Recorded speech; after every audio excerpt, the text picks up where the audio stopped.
बिहार के मुख्यमंत्री नीतीश कुमार ने अमित शाह के एक बयान को लेकर कुछ ऐसा जवाब दिया है जिसको लेकर तमाम सियासी चर्चाएं तेज हो गई हैं। दरअसल बीते कुछ समय से नीतीश कुमार की विपक्ष के साथ बढ़ती नजदीकियां नए सियासी समीकरण की ओर इशारा करती हुई नजर आ रही हैं और ऐसे में नीतीश कुमार का इतिहास को नए सिरे से लिखने के सवाल पर जो जवाब आया है वो कुछ सियासी संकेत देता है। दरअसल देश के इतिहास के पुनर्लेखन की मांग पर बिहार के सीएम नीतीश कुमार ने दो टूक लहजे में जवाब दिया। उन्होंने कहा कि हमको तो नहीं लगता कि कोई इतिहास बदल सकता है। मौलिक इतिहास को कोई कैसे बदल सकता है?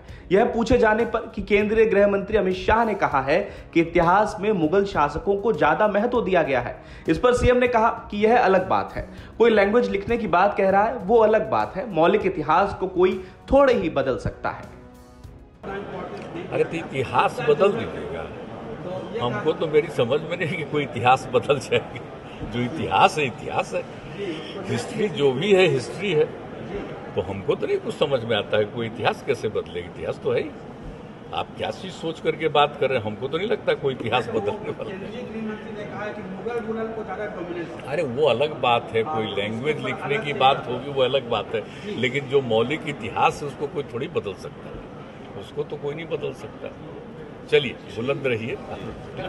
आपको बता दें कि इससे पहले गृह मंत्री अमित शाह ने बीते शुक्रवार को देश के इतिहासकारों को संबोधित करते हुए कहा था कि कुछ लोगों ने इतिहास विकृत तरीके से लिखा, लेकिन हमें कौन रोक सकता है? सत्य को रोका नहीं जा सकता।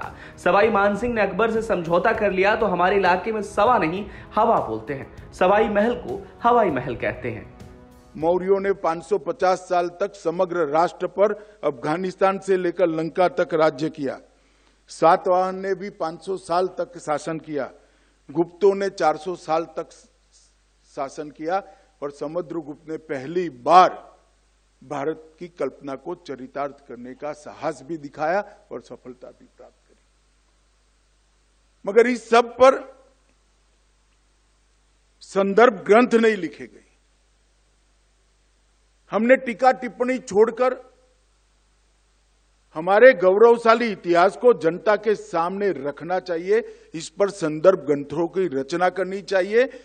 धीरे धीरे कर जो इतिहास हम मानते हैं गलत है वो अपने आप निकल जाएगा, सत्य फिर से उजागर हो जाएगा और इस दिशा में बहुत सारे लोगों ने काम करने की जरूरत है।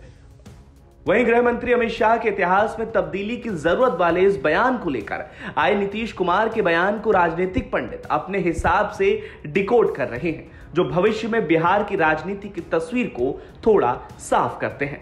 फिलहाल के लिए इस खबर में इतना ही। अपडेट्स के लिए बने रहिए वन इंडिया हिंदी के साथ।